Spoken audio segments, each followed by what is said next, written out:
message that comes down to the line employees is different from what we intended to, from the mission and the vision.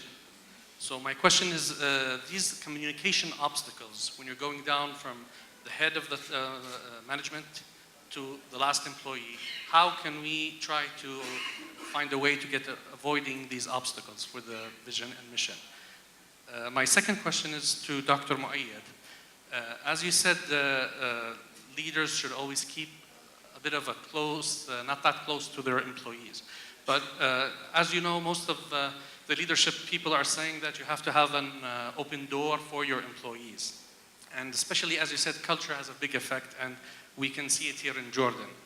When you talk to frontline employees, they'll keep on coming and talking about even small issues that should be taken with their line managers.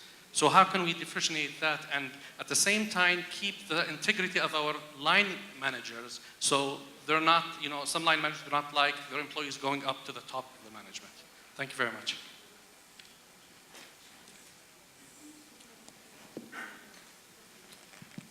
Thank you for the question. It is indeed very difficult.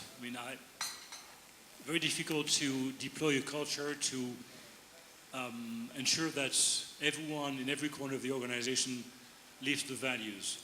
A couple of things that mature organizations are doing include the following. One is, first of all, when you build the values, it's not something that can just come from the top, that a small group of leaders in the sense of the top management, decide and then put on posters and say, now go ahead and do it. It's something that needs to be developed to some extent, at least with a direction from the top, but at the same time further developed with people so that they can see at their level what this means practically. I know for our own organization as EFQM, when I started 2.5 years ago, we established clear values that we were missing. We had values, but they were not very clear. And I realized a few months after that people did not really understand what this meant. They were ready to follow the values, but didn't understand. So we started to do workshops. Our colleagues started to do workshops on their own to put words around the values so they can really understand what this meant for them. And we confirmed that this is indeed what we meant, and leadership mean, and this helps deploy. Second thing is, obviously, I could have started with this, but exemplify. So the leaders have to be exemplary. They have to be a role model for the values, show the way. Third can be also recognizing employees, collaborators that are really working or really living those values. It's typically elections that are done within the employees. Who are they? Who do they think best exemplifies the values? And then this person is recognized by top management as being really an example of the values. Fourth element also that I've seen is a kind of a roadshow. When you change the values, when you push a change in culture, the leadership team has also to go on the road and meet employees and discuss and let them ask questions, let them discuss so that you can detail really what's behind the words. It's not just words on the poster, it has to be, what if I do that? Does that mean that my respective values or not? So this discussions take place as well. And obviously this is not a recipe for success, ensure success, but these are examples of what I've seen that work in terms of deploying values and the culture. Thank you very much for the question. And just a joke. One of my friends, he just wanted to adopt the open door policy. So he kept his door open all the time. So people were just entering into the room whenever they want, It's exactly the same. You have the open door policy, but the door is closed.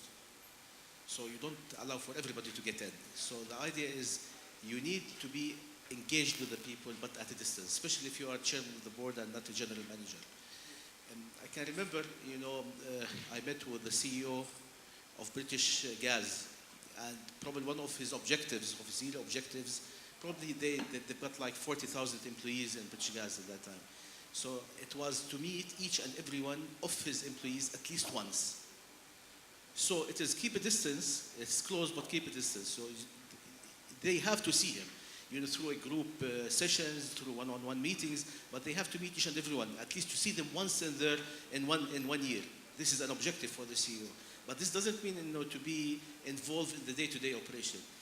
The issue is that if you go into the day-to-day operation and you're being very close to all layers of management, which is not your role, then you forget the strategic role of the leader.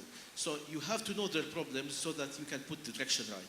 So as I said, the open door policy is that you see everybody, but you keep the door closed. You don't open it physically. Thank you. تفضل.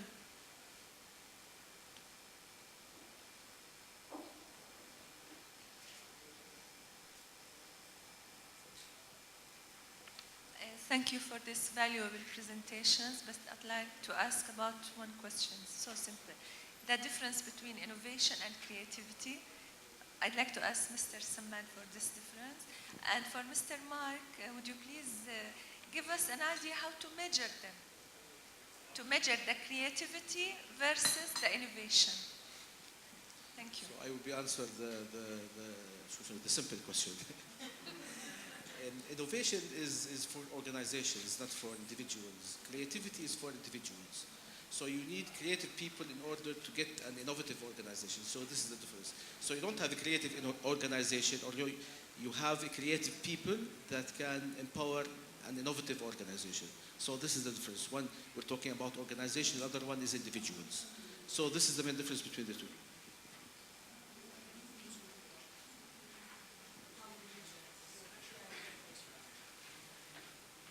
Indeed, you took the easy question, yes. I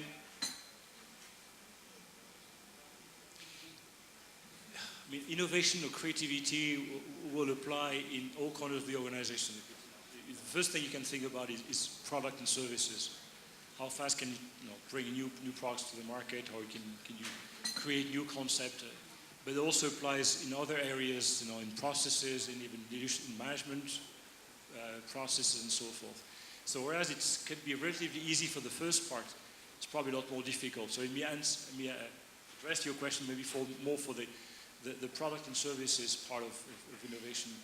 One way that organizations measure that is the share of their sales represented by products introduced less than 24 months, depending on the product life cycle. And we have, for instance, on our side, we have one of the criteria like this. And so, new things we do, how fast can we deploy that? It's more of a sign for, it's both a sign for capacity to create and a sign also for capacity to deploy.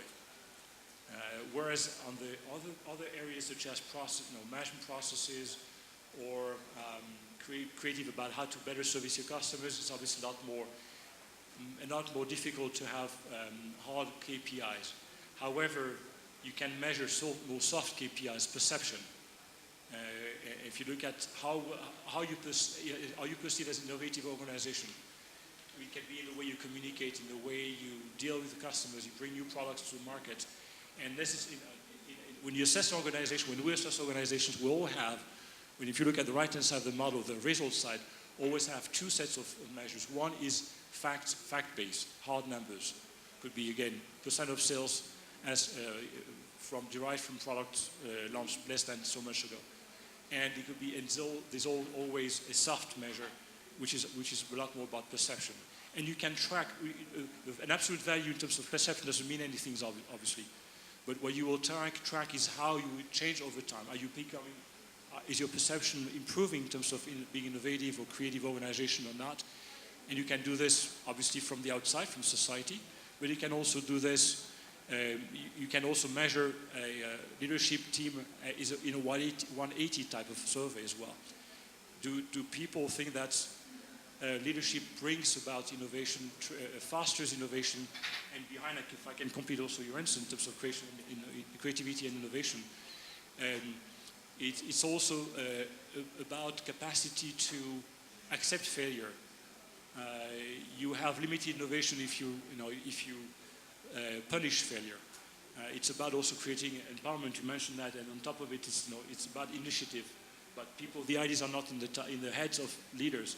They are in everyone's heads. I'm not a very creative person. But now what I need to do, I know, is more create an environment that will foster innovation, where people can create, can take initiatives, and if they fail, then fine. You try, and 1 time out of 10 you succeed. I hope I answered to some extent your question. Thank you. أي حدا بحب يعقب بحب يسأل أي سؤال تفضل. I go to the EFQM model that was presented here. I think of all the enablers that were mentioned in this model, the leadership part in particular is the most, which is culture sensitive, which varies according to cultures, according to regions, according to people. Of course, in the model we have, it's a one model fit all. I mean, it's the same scenario, same criteria, same sub-criteria, and so on. I was delighted when Mr. Salman touched on this part, and he mentioned some of the differences in our culture in particular. But I think there are great differences in how people understand and appreciate and practice leadership. In fact, the differences are so great to the extent that sometimes Western analysts are amazed by, if we take the definition of leaders as people who push others in a certain direction, Western analysts are sometimes amazed by how leaders in our region emerge and take people to certain directions without having the really qualifications that the Western models think of in particular. What I'm trying to investigate here, and as the EFQM model is being presented to the countries in the region, is being applied to the countries in the region, is there any research going on that is trying to modify or adapt the EFQM model in general and the leadership enabler in particular to the understanding of leadership in our region? Does it take the specifics here into consideration? Are there any efforts in that direction? Thank you. The simple answer is no. I've had the question several times before, and I've had from other people also in the region the opposite, or I guess the common saying that no, we don't need to change. And I mean, I'll leave it to you I understand the culture, I don't understand the depth though, so I don't know to what extent this is critical to look at leadership the way we present it, or to look at also the role of people and sometimes talk about inverse pyramid, or I understand your comment. At the same time, other people in the region have told me at the same time, we feel that in order to position leaders not necessarily as people who are telling, but more people we need more people who are doing. And so it's a difficult one to. Maybe you can help me with that. But we're not doing any studies and don't have any plans to do that. But people are saying maybe we should develop a version of the model that is more tailored to the culture. We certainly have no plan to do that, and have again opposite points of view on that. The best work that was done on culture was done by the scholar Hofstede. His name, he's a Dutch expert, and he wrote about it, and he wrote about different dimensions for cultures. The one that is related to leadership is the power distance. So you have to relate the power. Every country has its own power distance, or every region has its own power distance. Power distance is the way you feel with your subordinates. So is it in the US the power distance is very small because it's a very much individualistic country. But for Eastern countries or Far Eastern countries or Arab countries, they're more of group people. They would like to live with each other. So the power distance is high. And when it comes to leadership, there are generic features and there are specific features. The generic features, probably the EFQM deals with the generic features that it is worldwide. It doesn't really matter wherever you are in. So when you say communication, you need to communicate. When you say leadership, visionary, you have to have a vision.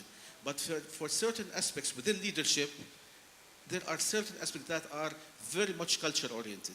So I really advise if anybody is interested in this work in specific to go back to Hofstede's work, and there are lots of issues related to culture, and it shows the studies around from